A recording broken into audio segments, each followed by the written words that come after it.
कार्यालयात सेलिब्रेशन करण्यात आलं। मुंबईत भाजपच नंबर 1चा पक्ष असल्याचं यावेळेला मुख्यमंत्री देवेंद्र फडणवीस म्हणाले।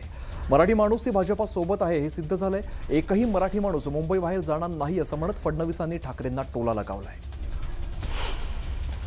द बिगेस्ट लूजर मनसे असेल हे माझं भाकीत खरं ठरलं असं म्हणत मुख्यमंत्री देवेंद्र फडणवीसांनी राज ठाकरेंना टोला लगावला। युतीचा फायदा नाही, फक्त उद्धव ठाकरेंना फायदा झाल्याचं म्हणत त्यांनी उद्धव ठाकरेंनाही टोला लगावलाय।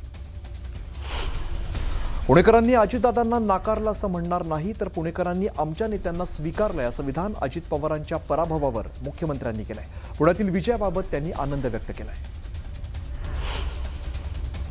देवाच्या मनात असेल तर आपला महापौर होईल असा आशावाद उद्धव ठाकरेंनी व्यक्त केलाय। भाजपला कागदावरची शिवसेना संपवता आली, जमिनीवरची शिवसेना संपवता येणार नाही असा टोला देखील ठाकरेंनी लगावलाय।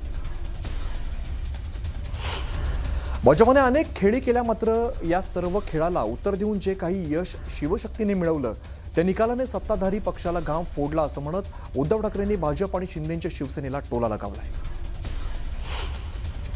वेळ पडली तर ठाणे महापालिकेमध्ये विरोधात बसू, एकत्र लढलोय, त्यामुळे योग्य ती वागणूक द्यावी असं वक्तव्य भाजप आमदार संजय केळकर यांनी केलेलं आहे। जागा वाटपात सन्मानजनक वागणूक दिली नाही, आता तेच झालं तर वेगळा निर्णय घेऊ असंही त्यांनी सांगितलंय।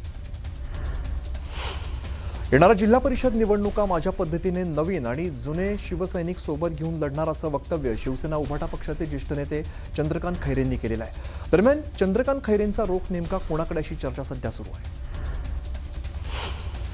मनसेच्या नगरसेवकांनी राज ठाकरेंची भेट घेतली। यावेळेला शर्मिला ठाकरे यांनी राजू पाटलांचं कौतुक केलेलं आहे। विजय उमेदवारांचं शर्मिला ठाकरेंनी औक्षण केलं आहे।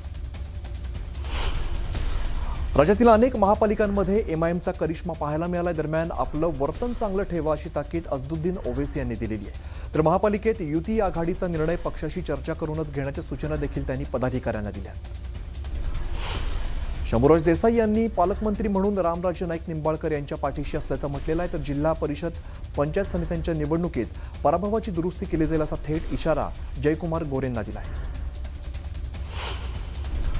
पुणे जिल्हा परिषद निवडणुकीसाठी भाजपने स्वबळाचा नारा दिलाय। मुरलीधर मोहोळ, चंद्रकांत पाटलांच्या उपस्थितीत झालेल्या बैठकीत स्वबळावरती लढण्याबाबत चर्चा झाली आहे।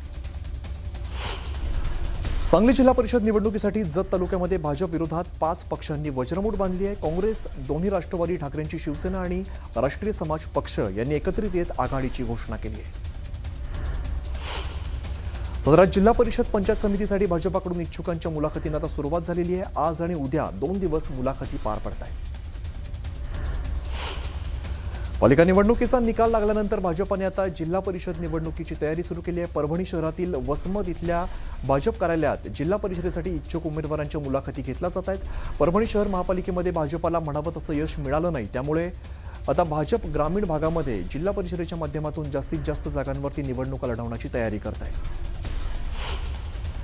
दोन्ही राष्ट्रवादी जिल्हा परिषद आणि पंचायत समिती निवडणूक एकत्र लढणार आहेत। प्रदेशाध्यक्ष शशिकांत शिंदे यांनी ही माहिती दिली आहे। गोविंदबागेतील बैठकीमध्ये शरद पवार, अजित पवारांसह महत्त्वाच्या नेत्यांच्या बैठकीत ही चर्चा झाली।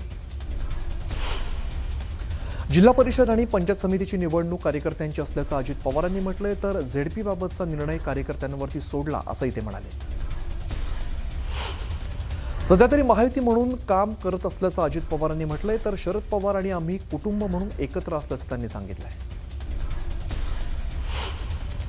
उद्धव ठाकरेंनी मुंबईचा विकास न करता मुंबई महापालिकेची सत्ता, विरोधकांची घरं तोडणं, विरोधकांची घरं उद्ध्वस्त करणं, कारणवया करणं यासाठी वापरली। मला आठवतंय ज्यावेळेला हे मुख्यमंत्री होते तेव्हा रोज मुंबई पालिका आयुक्ताला फोन करून राणे का घर फोडो, राणे का घर तोडो, आणि म्हणूनच मी खास प्रतिक्रिया दिली असं नितेश राणेंनी सांगितलं।